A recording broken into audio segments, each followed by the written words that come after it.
HSC 26 batch আজকে আমি তোমাদেরকে এমন 10টা স্টোরির নাম বলবো যেখান থেকে তোমাদের ইংলিশ ফার্স্ট পেপার এক্সামে আসার সম্ভাবনা সবচেয়ে বেশি। আর তোমরা জানো তোমাদের স্টোরি হয় দুইটা টাইপের, একটা হচ্ছে ট্র্যাডিশনাল স্টোরি আর একটা হচ্ছে ক্রিয়েটিভ স্টোরি। তো ট্র্যাডিশনাল গুলো আসলে অনেকে পারে আবার অনেকে পারে না, কজ অনেকে মুখস্থ রাখতে পারে না। আবার ক্রিয়েটিভ হইলে যাদের ফ্রি হ্যান্ড রাইটিং ভালো, স্কিলটা ভালো আছে, তারা কিন্তু ফ্রি হ্যান্ড রাইটিং করে বা লিখে তারা দিয়ে দিতে পারে এবং তারা ভালো মার্ক পেয়ে যায়। তো চলো আমরা দেখে নিই কোন 10টা স্টোরি আমাদের জন্য সবচেয়ে বেশি ইম্পর্টেন্ট ইংলিশ ফার্স্ট পেপার এক্সামের জন্য।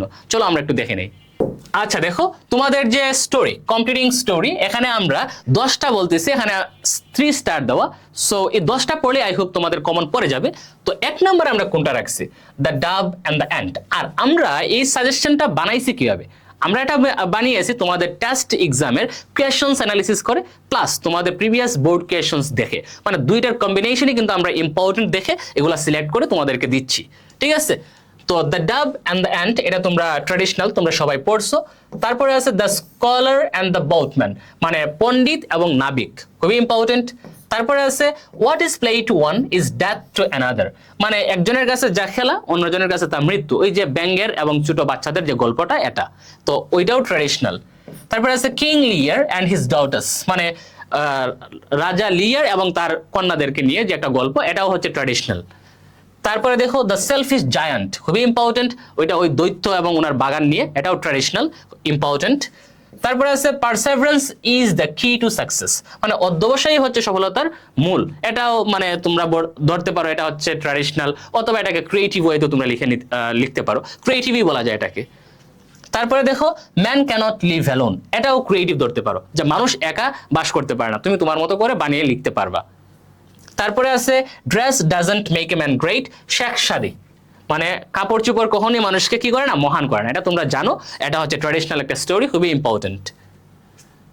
তারপরে দেখো অ্যান আনওয়েলকাম কল অ্যাট মিডনাইট, এটা হচ্ছে আবার ক্রিয়েটিভ, বানিয়ে লেখার মতো, তুমি তোমার মতো করে লিখতে পারো, মানে সবার যে সেম হবে ক্রিয়েটিভ গুলো, বিষয়টা এমন না, যে যার মতো করে লিখবে তোমরা কিন্তু মার্ক পাবা, যদি তোমাদের কোনো গ্রামাটিক্যাল এরার্স না দেখে ইনশাল্লাহ তোমরা ভালো মার্ক পাবা।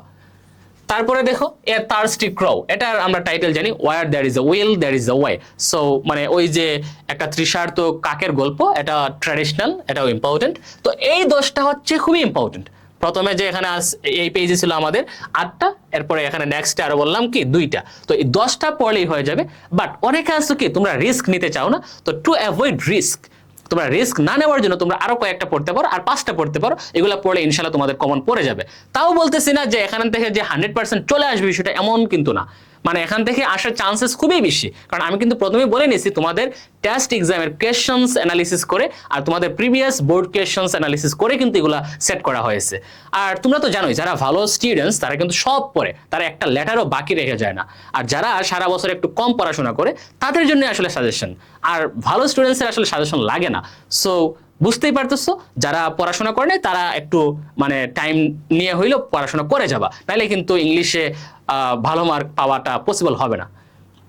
তো দেখো টু অ্যাভয়েড রিস্ক তোমরা কোনগুলো পড়তে পারো, যে ইউনিটি ইজ স্ট্রেংথ, ওই যে বাবা এবং ছেলেদেরকে নিয়ে একটা গল্প, এটা ট্র্যাডিশনাল, এটা পড়তে পারো। অ্যান অনেস্ট উড কাটার, একজন মানে সত্যবাদী, এটাও ওই যে কাঠকাটুরি, ওনার গল্প, তোমরা তো জানোই যে ওনার গল্পটা ট্র্যাডিশনাল। তারপরে বলছে dream of a farmer comes true, একজন কৃষকের স্বপ্ন বাস্তব হয়েছিল, এটা হচ্ছে আবার ক্রিয়েটিভ, বানিয়ে লিখতে হবে, তুমি তোমার মতো করে বানিয়ে লিখতে পারো।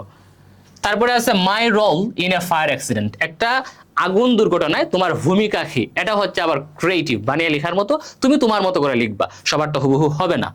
তারপরে আছে the the honesty of A school girl, যে একটা যে স্কুলে পড়া মেয়ের যে সততা সেটা নিয়ে, ওইটাও হচ্ছে আবার যে ক্রিয়েটিভ, তুমি তোমার মতো করে বানিয়ে লিখতে পারো।